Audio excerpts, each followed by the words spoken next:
ईमानदारी दुनिया की सबसे स्वाभाविक चीज है, या हमारे लिए सांस लेने की तरह होता है। ईमानदारी आपके लिए अपार संभावना पैदा करती है, जो आपके पक्ष में कुछ भी न होने पर भी आपके पक्ष में काम करती है। जिस क्षण आप धोखा देना शुरू करते हैं, आप अपनी आंतरिक शक्ति को थोड़ा खो देते हैं। आप बाहर से भले ही अच्छे दिखें, लेकिन अंदर से आप जानते हैं कि आप खोखले हैं। भूख और नींद बेईमानी के पहले और सबसे आम शिकार है।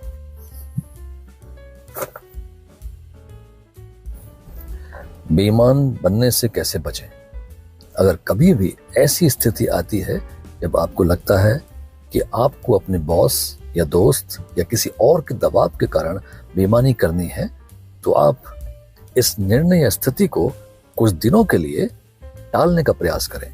कुछ दिनों बाद आप देखेंगे कि वही दबाव अब आप पर लागू नहीं होगा और आपको बेईमान होने की आवश्यकता नहीं होगी। ऐसी स्थिति को कुछ दिनों के लिए टालने का यही एक जादू है। यह मेरे और कई अन्य लोगों द्वारा प्रयोग और परीक्षण किया गया है। तो संक्षेप में कहें तो कभी भी किसी दबाव के कारण आपको बेईमानी करनी पड़े तो कुछ दिनों के लिए अपने निर्णय में देरी करने का प्रयास करें और परिणाम स्वयं देखें। आप बेईमान होने से बच जाएंगे।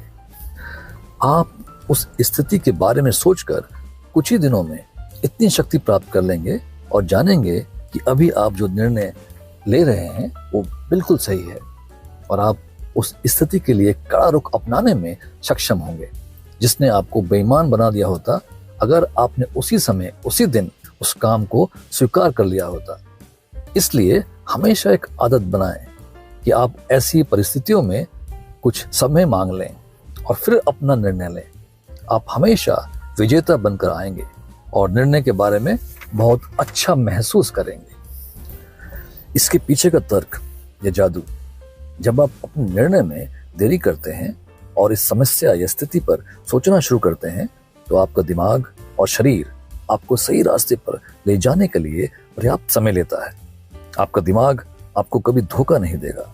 एक बार जब आप अपने दिमाग में एक प्रश्न को डाल देते हैं और उसके बारे में सोचना शुरू कर देते हैं, तो दिमाग निश्चित रूप से आपको सही उत्तर या नैतिक उत्तर के लिए प्रेरित करेगा, बशर्ते आप उस स्थिति के बारे में सोच रहे हैं और संबंधित व्यक्ति को अपना निर्णय बताने के लिए आपके पास समय है। आमतौर पर हम अपने निर्णय बहुत तेजी से लेते हैं, लेकिन उच्च अधिकारियों या बॉस द्वारा मांग या आदेश दिया जाता है और हमसे गलती हो जाती है। इसलिए हमेशा थोड़ा समय मांगना और फिर अपना निर्णय लेना सही तरीका है। एक स्वच्छ, शुद्ध और सच्चा जीवन जिएं, यह आपके लिए एक शक्तिशाली और प्रेरित जीवन का निर्माण करेगा। कागज का एक टुकड़ा लें और अपने लिए एक जीवन योजना बनाएं।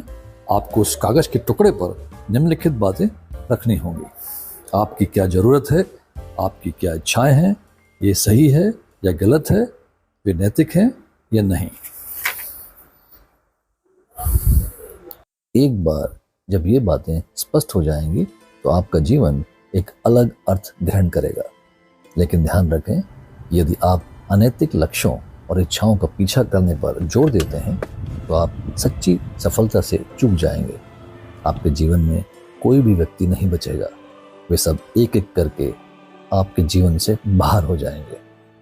अपने बारे में पूछें, क्या आप एक ईमानदार पति हैं, एक ईमानदार पत्नी हैं, ईमानदार सहकर्मी हैं, एक ईमानदार बॉस हैं या एक ईमानदार दोस्त हैं। अपने जीवन के प्रत्येक क्षेत्र में पूर्ण ईमानदारी का प्रदर्शन करना अत्यंत आवश्यक है। ईमानदारी आपको हर समय खुश रखेगी और बेईमानी आपको सीमित समय के लिए खुश रखेगी। अब यह आप पर निर्भर है कि आप ईमानदारी को चुनें या बेईमानी को। दूसरे शब्दों में, सुख को या दुख को। हम सभी जानते हैं कि खुशी जीवन का अंतिम लक्ष्य है। चुनाव आपका है। धन्यवाद। Thank you. अलविदा।